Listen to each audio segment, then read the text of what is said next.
Hola, mis queridas hermanas. En el día de hoy vamos a realizar este video para hacer el resumen de la mentira número 31 del libro Mentiras que las mujeres creen y la verdad que las hace libres de Nancy Lee DeMoss.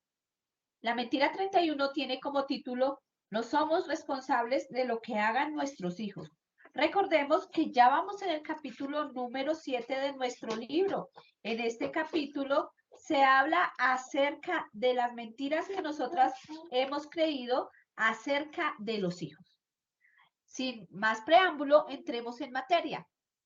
Lo primero que debemos saber es que una de las mayores peticiones de oración que más se escuchan en las iglesias es de mujeres que piden por la desobediencia de alguno de sus hijos o nietos.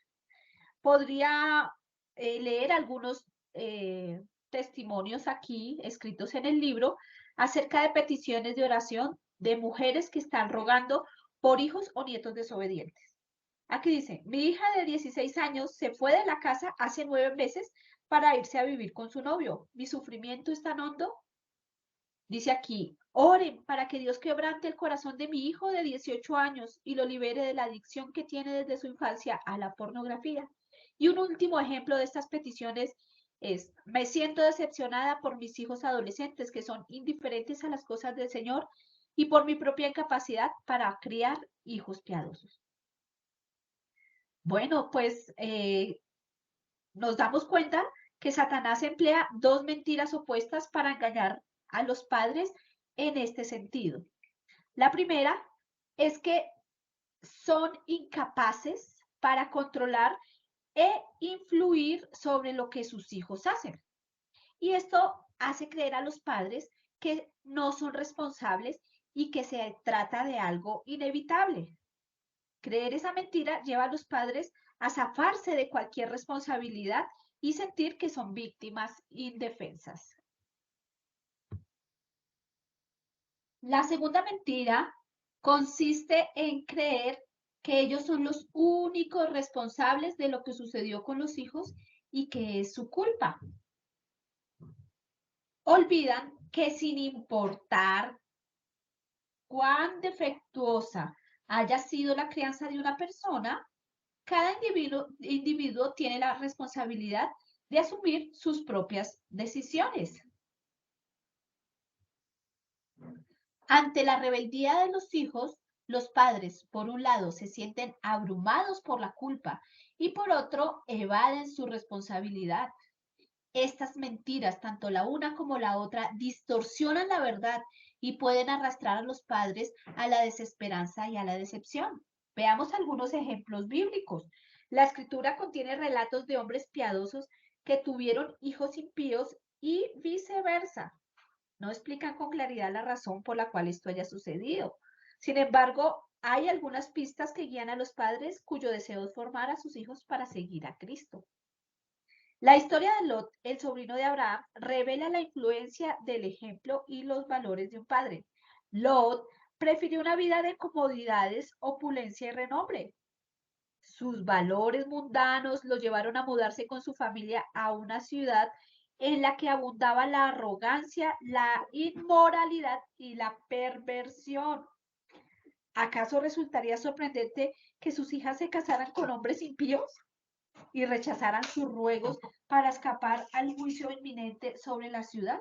¿O que después de haber escapado de Sodoma, sus hijas lo embriagaran para engendrar hijos con su propio padre?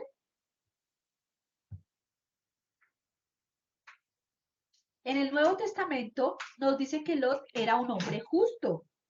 En segunda de Pedro 2:8 dice que Lot no participó de la maldad de Sodoma, pero a pesar de ser creyente no guardó su corazón. Posiblemente ansiaba las cosas de este mundo. En segunda de Pedro 2:8 dice, afligía cada día su alma justa, viendo y oyendo los hechos inicuos de ellos. Pero tenía un pie en el reino de Dios y otro en el mundo. Y con su ejemplo arrasó a su familia a amar al mundo. Hay una frase excelente que dice, lo que los padres toleran con moderación, sus hijos lo justificarán en exceso. El otro caso es el caso de Elí. El relato de la familia de Elí exhibe la necesidad de que los padres establezcan normas divinas para la conducta de sus hijos. También que los disciplinen con base en estas normas divinas a fin de hacer valer dichos parámetros. En su función como sacerdote de Israel durante el oscuro periodo de los jueces, Elí fue un siervo devoto del Señor. Aunque sus dos hijos, Ofni y Finés, crecieron en un hogar y en un ambiente muy religioso, la Biblia dice que eran hombres impíos y que no tenían conocimiento de Jehová. Lo dice en primer libro de Samuel 2:12. Ellos pervirtieron su llamado sagrado al sacerdocio porque saquearon al pueblo robándole las ofrendas que pertenecían al Señor y llegaron al extremo de tener relaciones sexuales con las mujeres que servían en el tabernáculo. Lo dice el primer libro de Samuel 2, del 13 al 17 y el 22. Vamos a ir al 22 para leer exactamente lo que dice. Dice, pero Elí era muy viejo y oía de todo lo que sus hijos hacían con todo Israel y cómo dormían con las mujeres que velaban a la puerta del tabernáculo de reunión. ¿Cómo es posible que un hombre de Dios consagrado tuviera semejantes hijos? Es indudable que vivieron bajo el influjo de las culturas circundantes, pero las escrituras hablan de la actitud paterna que produjo semejantes resultados. Hay algo curioso que podemos ver en la vida de Elí. Sabemos que en el momento de su muerte, Elí tenía sobrepeso. Lo podemos ver en el primer libro de Samuel 4:18. Tenía algo que ver su falta de disciplina física con el pecado de sus hijos de llenar sus estómagos con la carne que robaban a quienes ofrecían sacrificio. También las escrituras mencionan que al menos una ocasión en la cual Eli supo lo que sus hijos hacían y los confrontó por su conducta malvada. Lo podemos ver en el primer libro de Samuel 2, del 22 al 25. No obstante, en ese momento era muy viejo.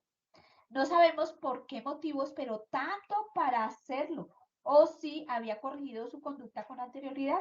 Lo cierto es que en algún momento no oyeron la voz de su padre. En dos ocasiones más adelante, Dios envió un mensajero a Elí para confrontarlo por su responsabilidad en el asunto. En el primer libro de Samuel 2:29 y 3:13. Aunque el pecado de sus hijos era más flagrante y conocido, el hecho es que ellos eran el reflejo aumentado de su padre. Leamos un poco 1 Samuel 2:29 y 3:13. Dice, ¿por qué habéis hollado mis sacrificios y mis ofrendas? ¿Y has honrado a tus hijos más que a mí, engordándoos de lo principal de todas las ofrendas de mi pueblo Israel? Y le mostraré que yo juzgaré su casa para siempre por la iniquidad que él sabe, porque sus hijos han blasfemado a Dios y él no los ha estorbado. Podríamos preguntar si hay una relación directa, causa y efecto entre la espiritualidad de los padres y las decisiones espirituales de cada hijo. La verdad es que estos ejemplos bíblicos no prueban que exista una relación directa entre estos aspectos, pero sí revelan la poderosa influencia de los padres y su responsabilidad para moldear el corazón y la vida de sus hijos. Si bien es fácil culpar a los compañeros de la escuela, a los profesores, a los medios de comunicación, al grupo juvenil de la iglesia o la cultura secular, la verdad es que somos responsables de la condición espiritual del rebaño que Dios nos ha confiado. Hay una poderosa influencia de los padres y somos responsables de moldear el corazón y la vida de nuestros hijos. Muchos padres están ciegos a la manera como su propio ejemplo afecta la vida de sus hijos, así como las elecciones que hacen o dejan de hacer con respecto a sus hijos. Es sorprendente y a la vez perturbador ver algunas cosas que padres cristianos bien intencionados permiten que sus hijos hagan, como si ellos, o sea, los padres, no tuvieran injerencia alguna en el asunto. Les permiten a sus hijos tener relaciones con personas incrédulas sin vigilancia, tener citas con jóvenes no creyentes. También les permiten ser irreverentes y groseros, vestirse de manera inapropiada, distraerse con música, televisión, películas y videos mundanos. Si permiten todas estas cosas, pues no es de sorprenderse que aquellos muchachos amen más al mundo y detesten el cristianismo. Pero también hay que ver otra cara de la moneda. Hay padres piadosos que han hecho bien la tarea. No significa que padres piadosos siempre tendrán hijos piadosos. Pero independientemente del resultado, nosotros como padres piadosos debemos ser fieles a nuestro llamado.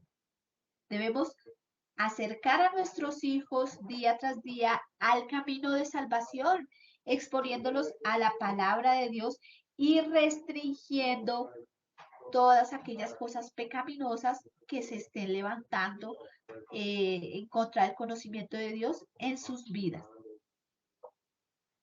De todas formas, el resultado final lo dará el Señor, quien es el que transforma los corazones. Pero no podemos persistir en la mentira de que no somos responsables de nuestros hijos, porque si lo hacemos, nos ponemos del lado del diablo, que hará todo lo que esté a su alcance para arrebatar para su reino a la siguiente generación. Las escrituras enseñan que cada generación es responsable de pasar a la siguiente el legado de la santidad. Esto es tanto un privilegio maravilloso como una tremenda responsabilidad. El hecho innegable es que somos responsables de las semillas que sembremos y que debemos sobrellevar la cosecha que resulte. Es imposible sembrar semillas de indiferencia, indisciplina y mundanalidad y luego hablar de un error en la cosecha, en la generación siguiente. En la otra cara de la moneda, vemos que algunos padres creen que ellos son los únicos responsables de lo que sucedió con sus hijos y que todo es su culpa. Recordemos que sin importar lo bueno o lo malo que hayan hecho los padres, cada individuo dará cuenta un día delante de Dios por sus propias decisiones. Deuteronomio 24:16 dice, los padres no morirán por los hijos, ni los hijos por los padres. Cada uno morirá por su pecado. Algo similar dice Jeremías 31:29-30, para que lo busques tú también. Recordemos que ser padre es un llamado sublime. No existe una ocupación más exigente. Los mejores padres dependen por completo del Espíritu Santo para que las cosas funcionen con sus hijos. Y el mayor recurso con el que contamos es la oración. Recordemos que Satanás miente para evitar la transmisión de la verdad de una generación a otra. Y si creemos sus mentiras, nos sometemos nosotros mismos y nuestros hijos a esclavitud. Los padres que creen y actúan según la verdad serán libres para amar, disfrutar, formar y criar a sus hijos y por la gracia de Dios verlos irradiar la gloria de Dios a la nueva generación. Resumamos algunas de las cosas más importantes que vimos hoy. Primero, como padres influimos de manera poderosa sobre nuestros hijos para moldear la vida de cada uno de ellos mediante el ejemplo, la enseñanza y la dirección. Cada generación tiene la responsabilidad de transmitir a la siguiente generación el legado de un corazón que conoce a Dios y lo sigue. Como padres daremos cuenta a Dios por lo que sucedió con las vidas que Él nos confió. Cada individuo es responsable de su propia vida y obediencia sin importar qué tipo de padres haya tenido. Cada persona dará cuentas delante de Dios por sus propias decisiones.